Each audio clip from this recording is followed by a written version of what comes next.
রানা প্লাজার কথা বলি, বিল্ডিংটা ছিল 6 তলা, সেটাকে করা হয়েছে 9 তলা। সিভিল ইঞ্জিনিয়ারিংটা কি সেটাও ভালো মতো বুঝে না, যে যারা লেম্যান, যারা সাইডে কাজ করে, তারা মালিককে খুব ইনফ্লুয়েন্স করে। এই বিল্ডিংটা তো আপনি 6 তলা তো ডিজাইন করছেন, এটা তো 9 তলা করতে পারবেন। মানুষ সিভিল ইঞ্জিনিয়ারদের প্রতি মানে অ্যাওয়ারনেসটা কম, যে সিভিল ইঞ্জিনিয়ারিং তাদের যে কন্ট্রিবিউশনটা কী বা সিভিল ইঞ্জিনিয়ারিংটা কী সেটাও ভালো মতো বুঝে না। এটা হলো বড় চ্যালেঞ্জ। তারপরে তারা যে বিল্ডিংগুলি করে, নর্মালি সিভিল ইঞ্জিনিয়ারের কাছে খুব একটা আসতে চায় না, যদি ছোটোখাটো বিল্ডিং হয়। এবং তারা ওই কোড ফলো করে একটা বিল্ডিং করতে হবে, সেটাও তারা বুঝতে পারে না। এটা একটা সবচেয়ে বড় চ্যালেঞ্জ। আরেকটা জিনিস হলো যে হ্যাঁ, আমি বিল্ডিংটা কয়তলা ডিজাইন করছি সেটাও সে কিন্তু অনেক সময় জানেই না। হ্যাঁ, ধরেন এটা ডিজাইন করা আছে 6 তলা, তো সে ফট করে 7 তলা বা 8 তলাও করে ফেললো।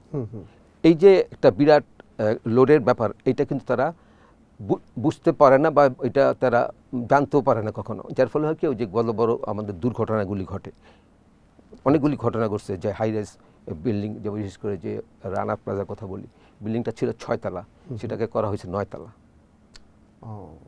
যার ফলে এটা এটা কি ল্যাক অফ নলেজ মানুষের, নাকি lack of knowledge, lack of education? আচ্ছা, এডুকেশন একটা ফ্যাক্টর। অনেক সময় ইগনোর করে যায় বা স্থানীয় যে মিস্ত্রির পরামর্শ মতো করে ফেলে। এটা করে, বা এটাকে গুরুত্বটা বুঝে না। সে ধরে নেয় যে আমি তো মোটা মোটা কলাম দিয়েছি, ডিজাইন তো এত মোটা কলাম।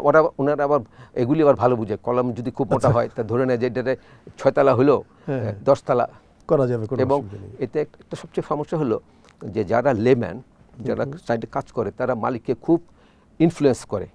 যেমন স্যার, এই বিল্ডিংটা তো আপনি 6 তলা তো ডিজাইন করছেন, এটা তো 9 তলা করতে পারবেন। তারা তাদেরকে বায়াস্ট করে। তো আমাকে এরকম একটা আসছিল যে স্যার, আপনি যে কলামগুলি যে রড দিয়েছেন, রড বেশি হয়ে গেছে।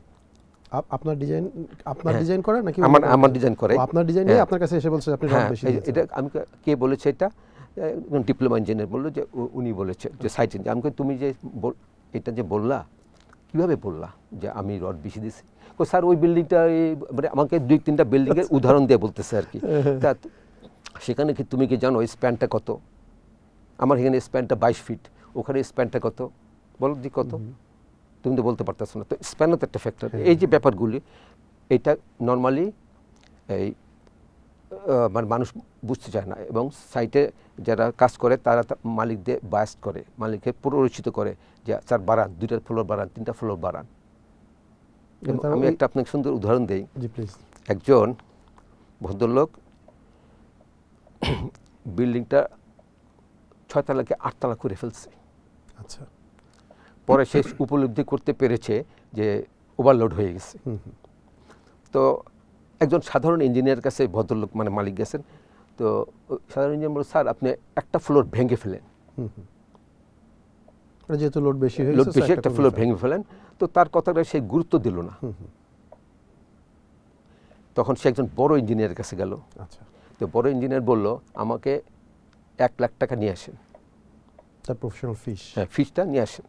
তো ফিসটা সে নিয়ে আসলো।